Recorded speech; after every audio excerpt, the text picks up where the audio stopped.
tu vois, s'il y a, moi, quand on parle, tu vois, de thérapie familiale, je me disais, qu'est-ce que c'est que ce retour à la famille ou des, hein?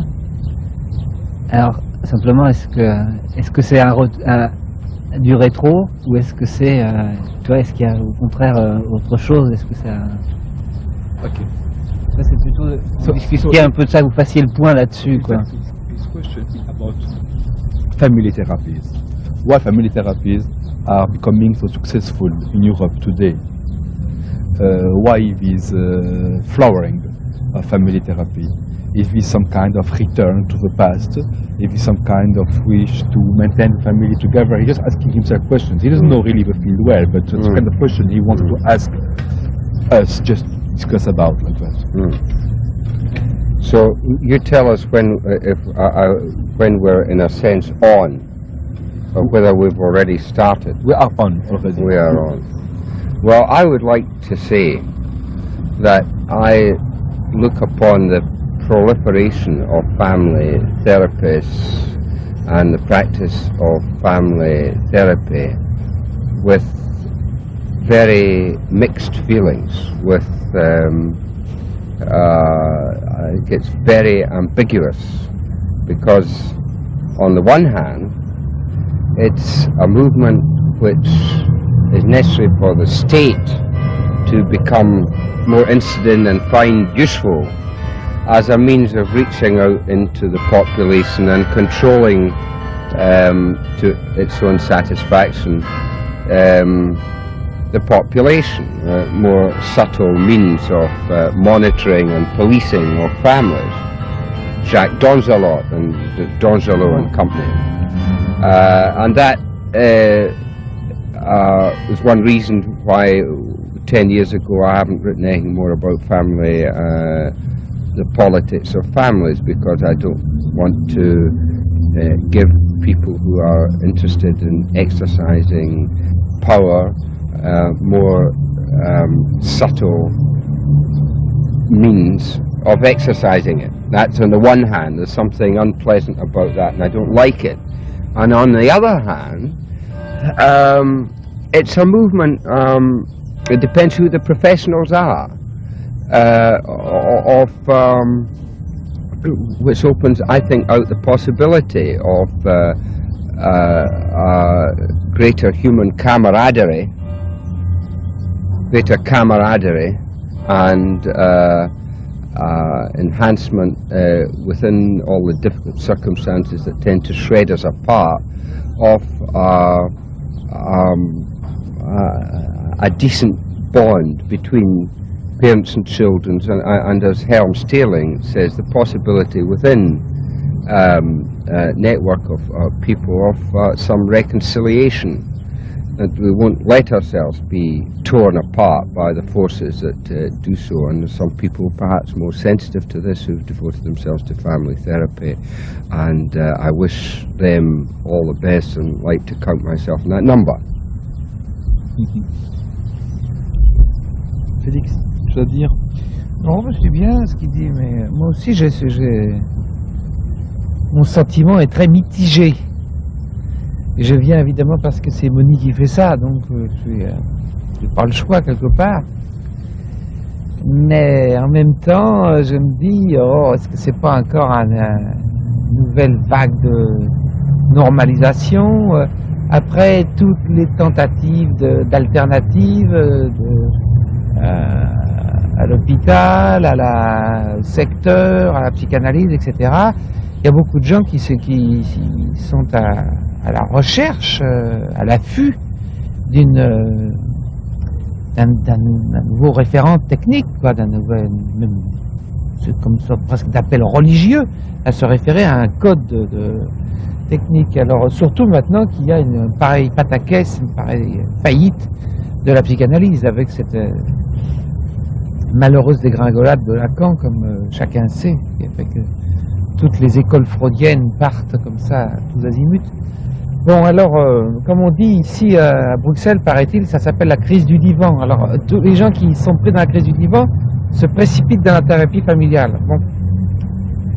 Mais, d'un autre côté, il y a une réalité, c'est qu'il y a des gens qui viennent consulter d'autres gens parce que ça va pas, parce qu'ils peuvent pas s'en tirer tout seuls. Alors, ce qui compte là-dedans, je suis assez d'accord avec toi, ce qui compte, c'est la pratique réelle de ces gens-là. Ils font de la thérapie familiale, ils voient des gens en famille, etc. Là-dessus, ils s'appuient sur tel ou tel type de référence théorique. Bon, passons. Maintenant, en quoi est-ce que ça peut s'articuler avec une ligne de défense minimum dans cette période hyper réactionnaire qu'on traverse en particulier en Europe, pour éviter que tout ça dégénère en technocratie supplémentaire, du contrôle social, des choses comme ça. En quoi est-ce que c'est compatible avec des pratiques de quartier, avec ce que Moni a appelé des techniques de réseau, etc. Ça, évidemment, c'est intéressant. Parce qu'au fond, les psychanalystes, eux, ils ne se sont jamais posé ce problème-là. On avait essayé de leur poser dans les années 60, là, mais avec le congrès Manoni, etc., ça n'a jamais marché. Or, ce qui est intéressant dans ce congrès, c'est qu'il y a vraiment des hyper professionnels, des hyper spécialistes, on peut dire des technocrates quelque part de la thérapie familiale, et puis il y a aussi tout de même toute une série de gens qui se posent des problèmes de ce type, à commencer par toi, je suppose. Oui, pour moi, tu comprends, Ronnie, ce qu'on dit en français, tu comprends? Un peu. Pour moi, c'est une situation assez compliquée, parce que, de fait, à l'origine, les thérapies familiales étaient des thérapies qui permettaient une sorte d'approche plus ouverte, dans la mesure où on ne réfléchissait plus uniquement en termes de malades, de patients, mais en termes de quelqu'un qui, dans un contexte particulier, faisait quelque chose lié à ce contexte. Et de cette manière, enfin, quand on repense aux ouvrages de Ronnie, David à l'époque, etc., c'est très important cette histoire de commencer à dire que ce que quelqu'un fait apparemment fou n'est pas si fou que ça dans ce contexte-là. Et ça, c'était très très important, c'était très, très novateur, c'est quelque chose qui ouvrait énormément le champ. Le problème en réalité, pour moi, commençait à partir du moment où des gens qui faisaient un travail relativement subversif de certaine manière, parce qu'on s'était mis à contester toute une vision linéaire dans le style de à cause de quoi tu fais ce que tu fais, c'est à cause de ta tête, à cause de tes gènes, à cause d'un problème en toi. Il y avait un aspect subversif à dire, c'est pas forcément à cause de toi que tu fais ce que tu fais, mais peut-être aussi à cause du contexte dans lequel tu vis.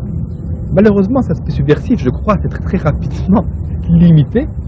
Et ce qu'on a vu apparaître, c'est toute une série de professionnels qui tentent de résoudre des problèmes dans le contexte d'une famille et qui systématiquement ont pris une sorte de credo qui est, quand il y a un symptôme qui apparaît, on va essayer de te demander quelle est la fonction de ce symptôme dans la famille où cette personne vit, et on va changer la famille pour que le symptôme disparaisse.